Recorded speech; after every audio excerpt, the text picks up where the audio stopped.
Hello everyone, this is Tim, and it is Tuesday, May the 31st, making a video from inside the motorhome, which, even though I got it about 2 weeks ago, I've had very little time to do anything with, partially because right after I got it, the person who took me to get it, I previously agreed to watch his dogs while him and his wife went away on vacation, which I did, and that was enjoyable. And then after doing that, I was only home for a day, and then I had to leave to go to Reno, Nevada for the Libertarian National Convention, which I just returned from last night. So it's been busy, but it's been good, very good. The fact is, I am pretty much moved out of my old place. Everything is either in storage or here in the home. So just working on getting settled in. But some very significant things have happened in the past 48 hours that are worth talking about. And in the past, I've seen different people post this picture on Facebook. That's a picture of this long winding road that just seems to go on for miles up into the mountains. And it has a question on there: whose music would you listen to on a road trip on this particular road? And it just so happens to turn out that while driving to Reno, I was driving down one of those kinds of roads, and it made me think about that picture. And it also reminded me of when I was in junior high school. I remember hearing a song, and just hearing that song gave me this idea of driving out on an open desert highway. So I listened to that song and a couple of others from that particular artist. And I guess to cut to the chase, the artist is Robert Plant, and the three songs that I listened to in particular were Big Log, Ship of Fools, and Little by Little, all of which can be found on YouTube. Maybe I'll put links in the description. But those songs are actually kind of poignant and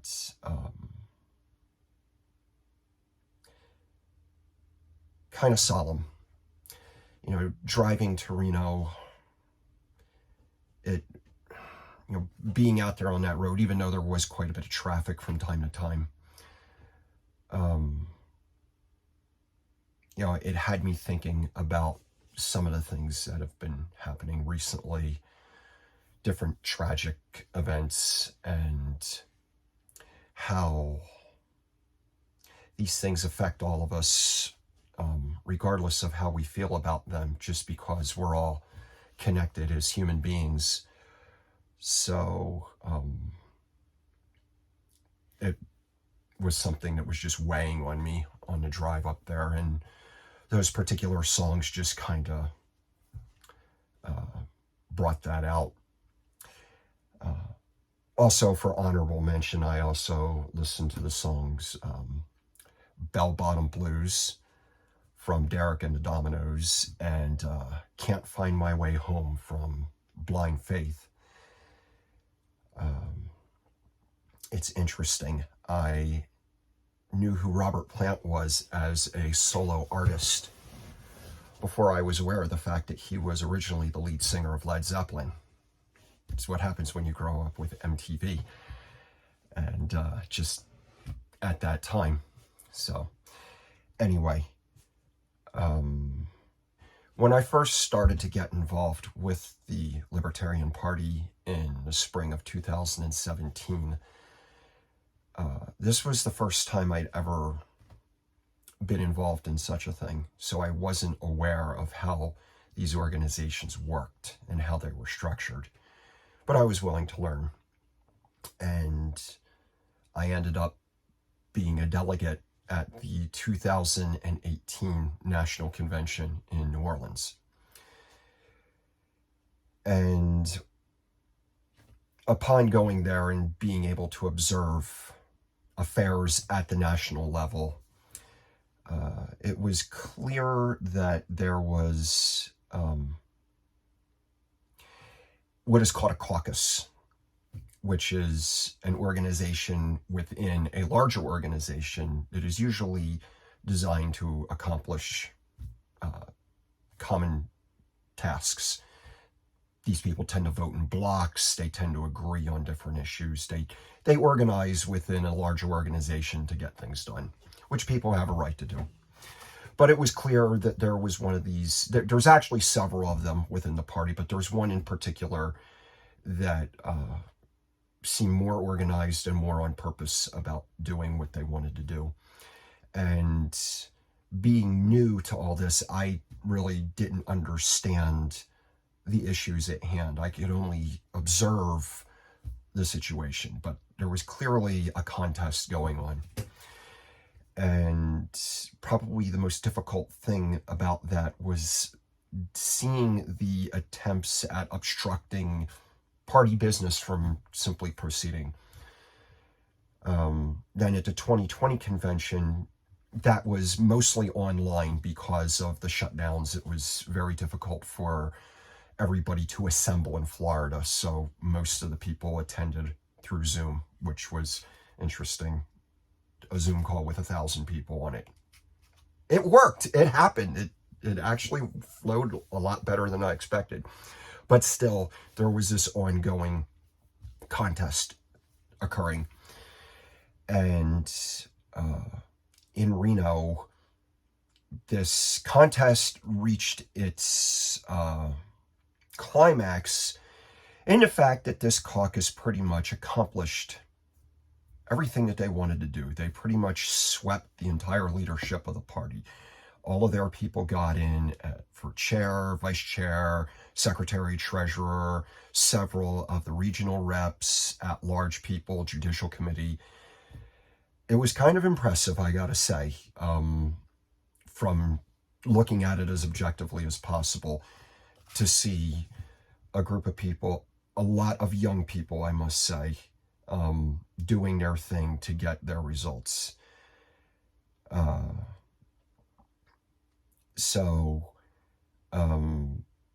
One of the events that was going on there that this caucus actually hosted was just this get-together. They had several speakers address their audience, and one of them was Ron Paul. And it was interesting. I didn't get to meet him in person. There was just too many people there. I didn't feel like sticking around till midnight just to get a picture with him. So, but it was neat just to hear what he had to say. And it was funny when he got on the podium. There's this GIF image that is pretty popular on Twitter of Ron Paul waving his hands and smiling, and it says underneath, "It's happening," and there's flashing colors behind him. When he took the podium at this event, the first thing he did when he walked on stage is he waved his hands and he's smiling at everybody.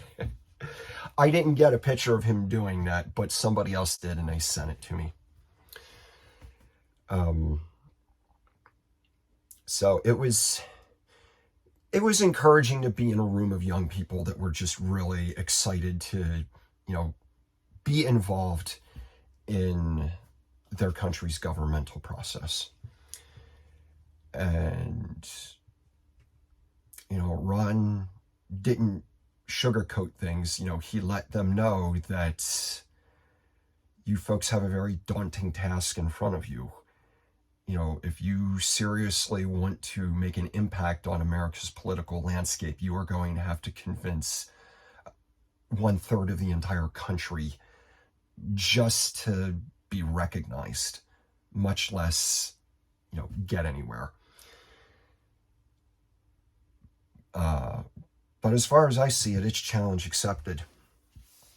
So, um, one of the things that also occurred at this convention, and this actually happened after I left Sunday afternoon at 3 o'clock because that's when business was supposed to be adjourned, because that was the end of our agreement for the use of the room with the hotel. But right before I left, it was discovered that the hotel decided to just let us have the room the rest of the day so we can finish business. But I left anyway. I had a long drive.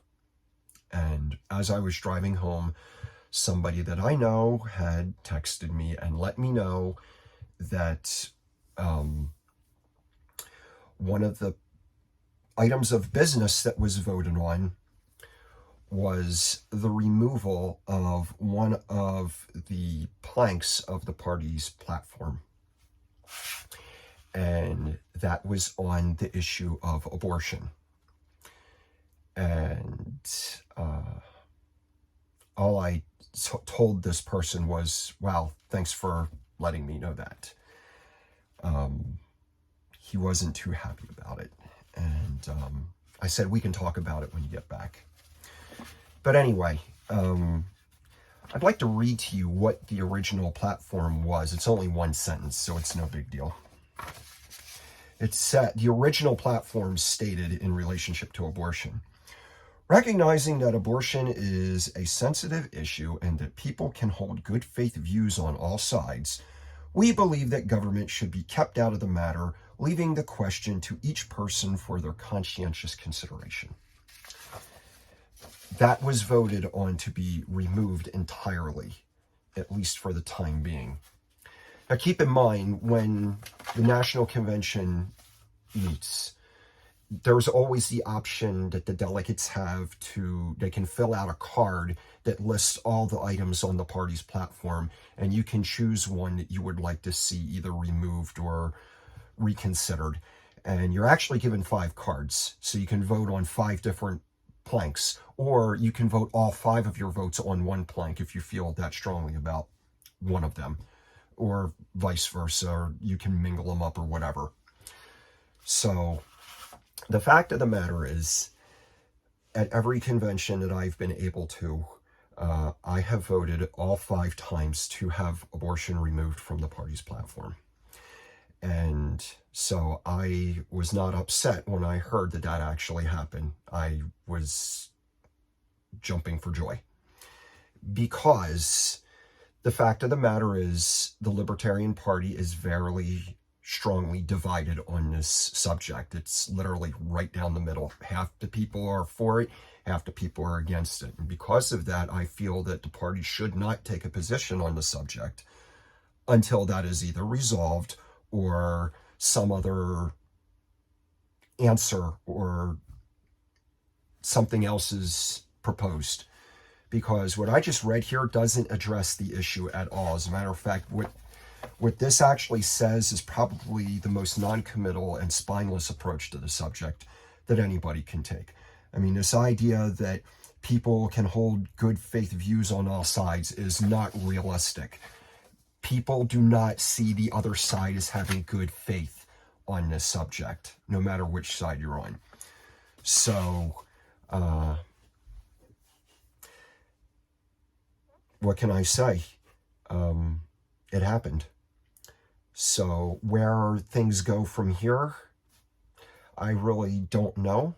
I'm really not involved with the party on a national level. As I've told people here in this local area, I'm not concerned beyond this county because this is where I live. So party business beyond that doesn't really concern me. I can only tell you how I feel about things, but that's about it. So anyway,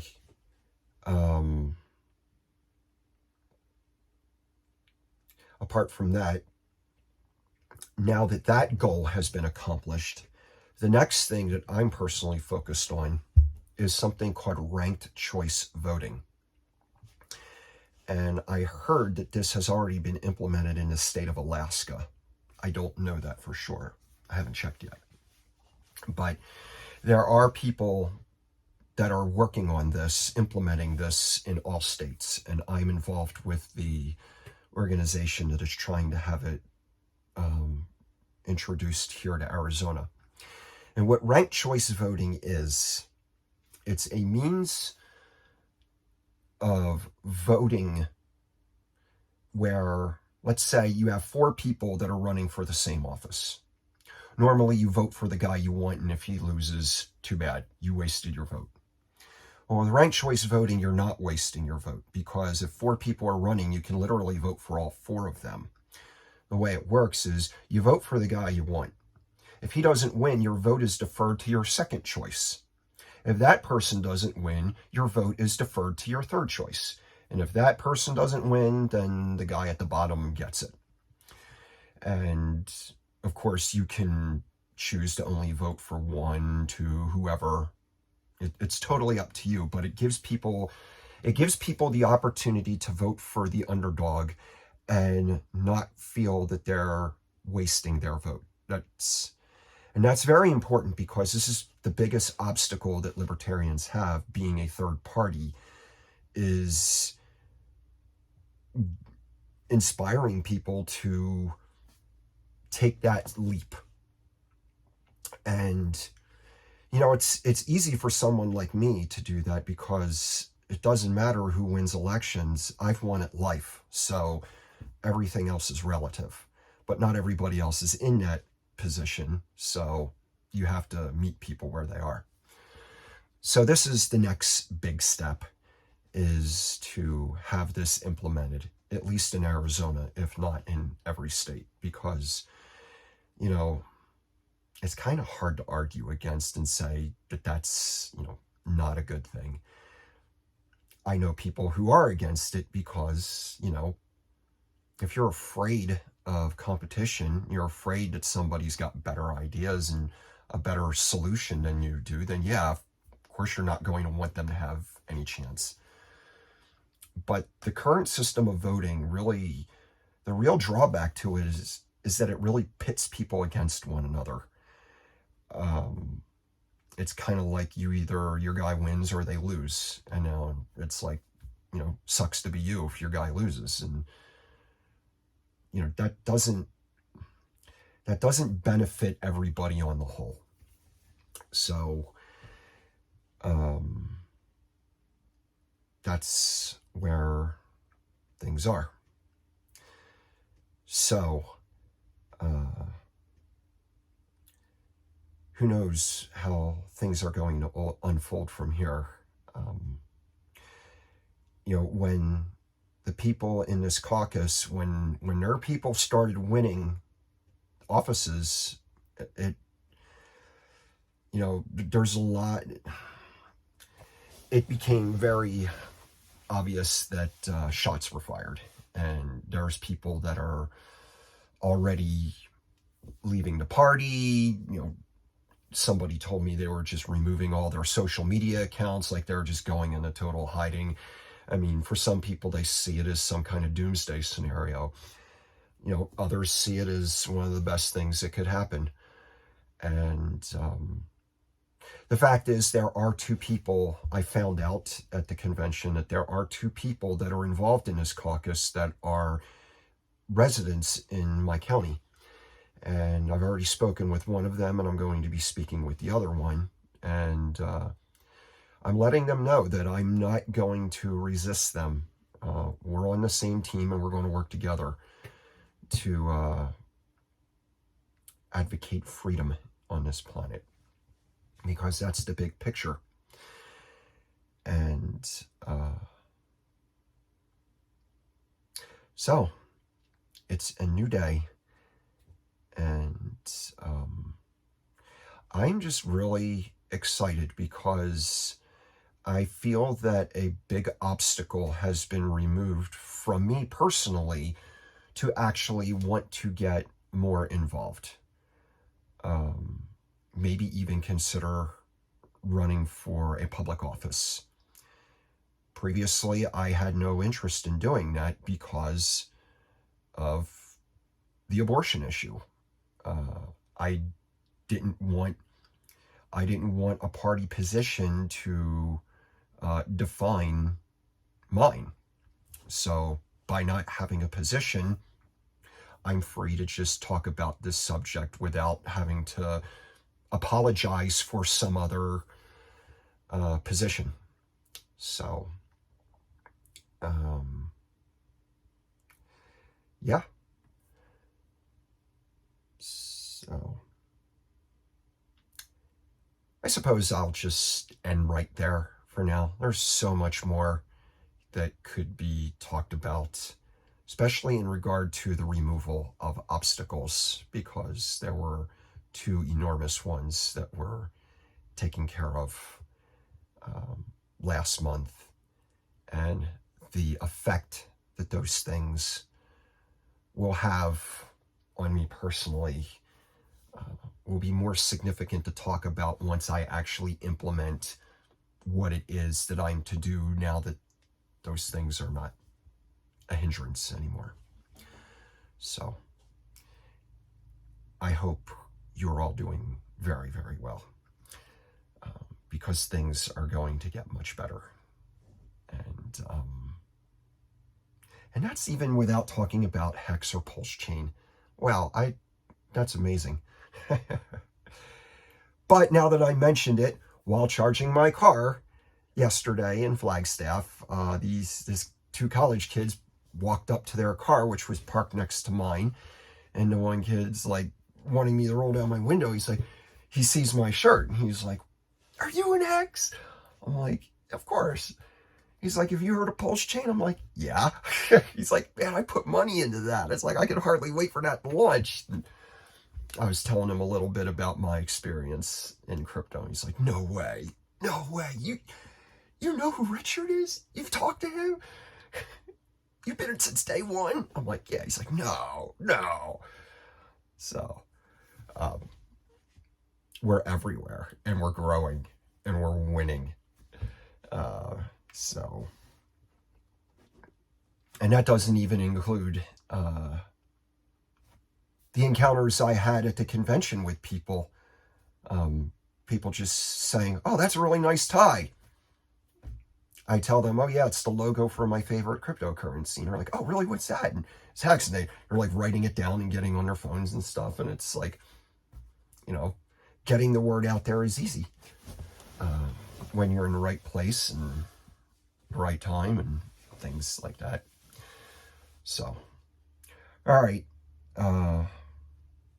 More to come. Take care. Bye.